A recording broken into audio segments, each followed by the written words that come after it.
Ona nə deyərlər? O düzgün söhbət deyilsə də nə vağzalı, musiqi ilə yas verirlər. Xeyr, məncə normal deyil. Amma yenə də hərənin öz düşüncəsi var.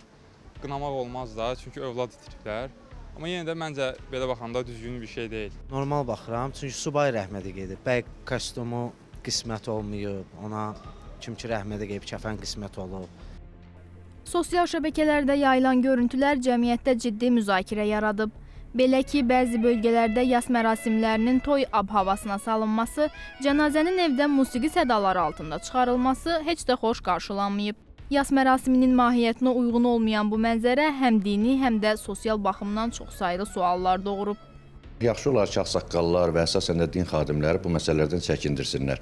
Bu uyğun deyil, çünki mənfi bir adət-ənənənin yaranmasına səbəb ola bilər ki, başqaları da bundan götürər, davam eləyər bu işi. Tutaq ki, biri zurna ilə dəfn eləyər, biri tarla, biri kamança ilə. Bu artıq İslam dininin qayda qanunlarından kənara çıxmış olaraq. Orada ağlaşma mərasimləri, təntənəli şəkildə mərsiyə məclisləri filan, bunlar da düzgün deyil. Kimsə xahiş edib ki, bəs Emin bəy gələ bilərsiz, ifa elə bilərsiz, demişəm yox. O vağzalı nə üçün ifa olunur?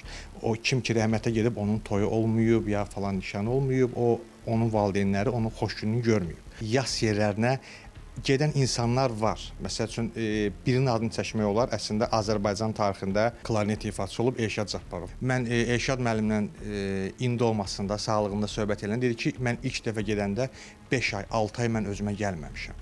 Ümumi tələbat belə deyim, hər bir zaman olub. Bakıda da məsəl üçün Sovet vaxtından, yəni ruslar falan olub, onlar Chopin'in cənazə marşı ilə məsəl üçün dəfn olunub. Bizdə də var, dahi bəstəkarımız Qara Qarayevin matəm odası var. Ümumiyyətlə bu yaz mərasimlərinin toy mərasimlərinə bənzər bir formada dizayn edilməsi, bu şəkildə bu tədbirin keçirilməsi hesab edirəm ki, bizim adət-ənənələrimizə bir zidd anlayışdır və bu həm də ictimai ikrah yaradır. Necə ola bilər yaz mərasimləri siz toy mərasimləri kimi keçirməyə cəhd eləyə bilərsiniz? Bu insanların hisslərinə təsir göstərməkdir. Qarşısı alınmalıdır. Bunu trendə çevirmək olmaz, bunu adətə çevirmək olmaz.